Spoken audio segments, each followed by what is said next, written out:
Welcome back to another edition of Unleashed. My name is Brian Bonn. I'm the host of the show. Episode number 9. We've really moved along. In episode number 8, we talked about cuts and the tryout process from the coach's perspective. And today in episode number 9, we are talking about the tryout process from a player perspective. And I just really think it's important that we hit on this. Doesn't have to be a super long episode, but man, if you're not tuning into these things, I think you might miss out on opportunities during the tryout process. Now, I want to continue to hone in on the fact that during the tryout process, metrics matter. I will stay on that just for one quick second to say your scores are your scores, but they do matter. You have to put your best foot forward when you do a bad exit speed, when you do a run and gun, when you do 60-yard dash, whatever your coaches may ask of you. Those scores do matter, but there are additional things outside of those scores that will help you be the best that you can be during the tryout week. And that's really what I want to talk about today. Want to take a look at 5 things that players can be doing to have the best possible tryout that they can possibly have. Okay. Some of these things are going to be outside of the norm, and some of them will be eye rollers. Some of you may even say like, oh, you're just kissing up. And it's like, nope, do these things. Become this type of athlete and watch what happens. So here we go. 5 things. The very first thing is you show up to the field ready to try out. And that you absolutely dress to impress. Don't come to the field putting on your belt out of your bag, finding your hat out of your bag, tying your laces as you're already on the field. These are things that should be already done when you step out. This is a mental psyche thing. When you show up prepared, ready to try out, you're going to try out better. And people are going to notice. I absolutely loved when people were wearing white pants, stirrups, or socks, high socks, hats on, belts tight, tucked in, and you looked the part. It made me believe that you cared about that process. And those things are recognizable. When you have somebody that's not doing it, and then you have somebody that is doing it, it makes a huge difference. So you have to come ready to try out. That means before you cross the line, you look the part and you're about to play the part. You've already visualized what that's going to look like. But please, when you step through the gates, you look the part and you're ready to go. Super easy one, but so many people forget to do it. It is crazy to me how many people forget to do little things like that. The second thing is the little things matter.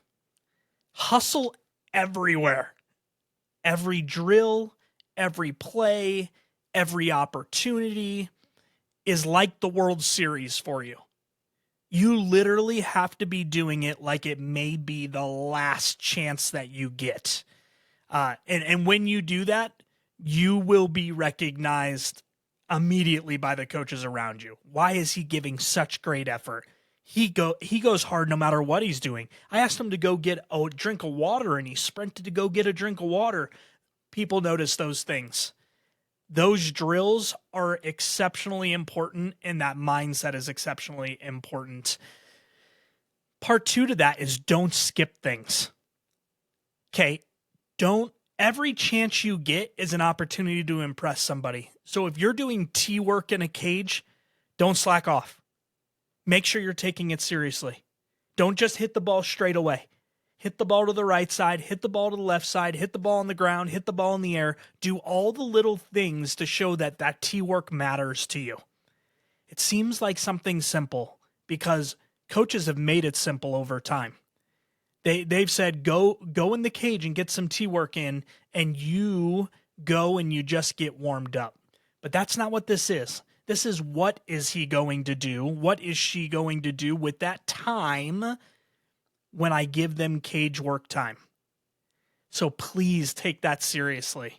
Please do the work so that if they ask you to go hit live next, you're ready to hit the ball to the right center gap. You're ready to hit the ball to the left center gap. You're doing all of those things in preparation, but it's an opportunity to impress along the way. Okay. The third thing is when it's not your turn, you're encouraging the players around you or you're finding something to do. Okay, this is a big deal because baseball has the recognition of being a boring sport. And a lot of the reason why it's boring is either coaches aren't efficient in their practices or players are standing around doing nothing. There is always something to do. You can pick up balls. You can pick up your athletes. You can ask questions of coaches if need be. But you should be doing something to engage in the process all the time. Don't just stand there. If you're waiting to hit live with a group of 5 or something like that, get slow-mo swings in. Move your body so that you're not walking in there cold after 20 BP rounds of other people and then you go in. Do something so that they can tell you really do care about this moment in time.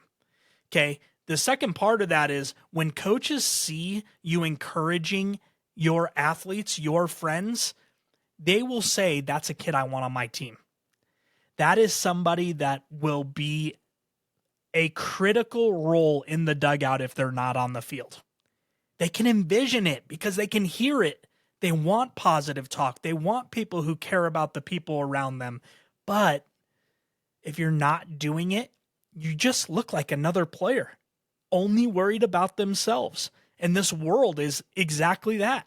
It's teaching you to care only about you. And we got to knock that off. It is about the collective team and what you can provide so that the team is better. But it can't just be about you and your tryout. It has to be bigger than that. Okay, the fourth one is something, again, mental mindset wise. You have to be the first one there and the last one to leave. Help set up and help clean up. And when the tryout is over, shake all the coaches' hands and thank them for the opportunity. That is one of the most important things you can do.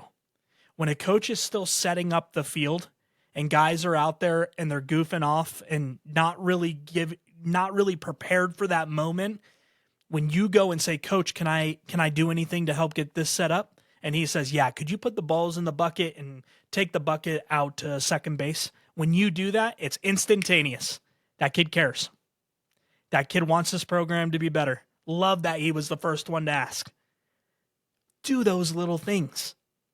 At the end of practice, they call you in. They say, "Great first practice, great first tryout day. Want to encourage you guys to come out with even more energy than you did today. Ready, set, go." And it's like, "Coach, can I help clean up? Is there anything I can do to make sure the field's ready for tomorrow?" Those little things go a long way. And then finally, and I can't stress this enough, go tell your coaches thank you. Put your hand out, shake their hand, look them in the eye, and say, "Thank you so much for the opportunity. Can't wait for tomorrow." Look every single one of them in the eye and watch the transition that occurs. It will go from just you shaking a coach's hand to a full line of kids doing the exact same thing because you are willing to step out on a limb. That's important.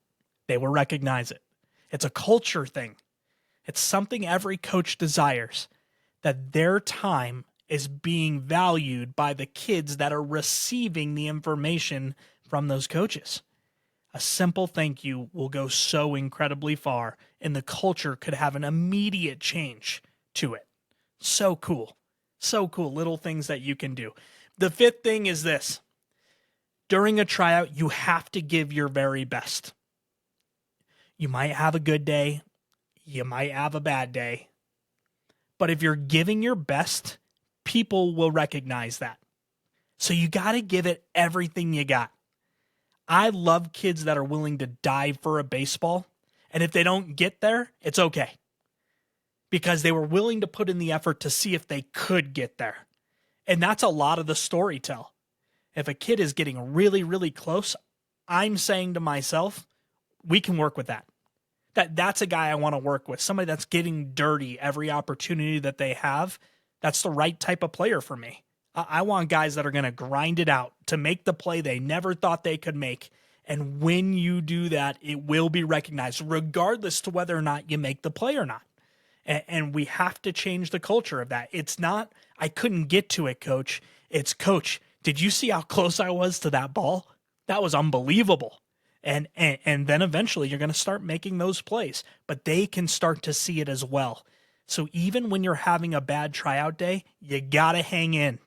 You got to put better effort in. You got to give your best effort so that you're not dragging around and they can see the drag by the way you carry yourself, by your attitude, by the struggle that you may be having that day. Just continue to fight through it and give everything you got. Coaches want players that go all out. So do it. Do it from the very beginning. I mean, as we recap this in just a second here, everything I've said is about going all out. It's about giving the very best that you can possibly give. So with the recap, check this out. And they won't be in order exactly, but check out what can happen. You show up to the field and you're already dressed. Your cleats are on, your hat is on, your belt is on, and you look like you're ready to start the tryout right that very second. You get into the dugout, you put your stuff down, and you find coach and say, Coach, is there anything else that I can do to help this tryout go today? Can I bring balls anywhere? Can I make sure bases are in? Would love to help if you need that help. Okay, from there, the tryout begins and you're giving your very best effort. Right? Your very best effort, and you're encouraging your teammates around you. Now you're having a great tryout, so things are going really, really well. You make a diving play and you boot it, and you feel like your whole practice went to crud that quickly. But nope, you're not going to let that happen because you're going to stay in a positive mindset. You're going to continue to give your very all. You get up to bat later on in that tryout, and you hit a double off the wall. Coaches recognize it immediately. They immediately say he can respond to adversity. The tryout then ends. They encourage you guys to come back with even better energy. You're going to walk up to each one of the coaches, look them in the eye, shake their hand, and say, thank you so much for the opportunity. Can't wait for tomorrow. Is there anything that I can do right now to help clean up after a great tryout day? And they tell you we need help with getting water onto the field. So you go help get the water on the field. The coach thanks you for doing it afterwards. You grab your stuff, you leave the field, and then you go home and you rest up because you got day number 2 ahead of you. That is what a great tryout looks like, right? During those tryout periods, giving your best effort matters in all the little things that you get to do. It's just whether or not you're willing to recognize that those little things are difference makers. It's whether or not you're willing to recognize that your effort does matter and you're not doing it because coaches might recognize it. You're doing it because it's the right thing to do. And when coaches recognize it is when you will understand that that's how you have to be every single day. Your effort, your attitude will decide whether or not your tryout was good or if it was great.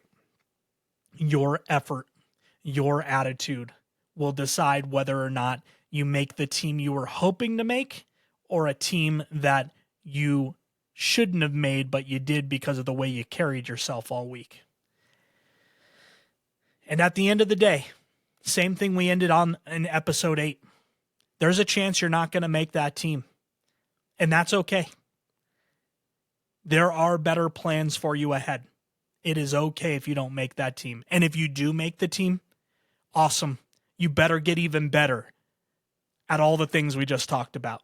You better be a better culture guy. You better be first one on, first one off. You better shake a coach's hand every single day. And you better put your best foot forward every stinking day moving forward. That's what it looks like. Don't compare yourself to the best kid on the team. Compare yourself to you. Do the little things incredibly well and watch yourself grow. Again, spring tryouts are right around the corner here in Colorado, and can't wait to hear about some of the stories that come along with this. But these are little details that can make all the difference. And I really, really, really hope that you are doing these little things to make sure that the job gets done.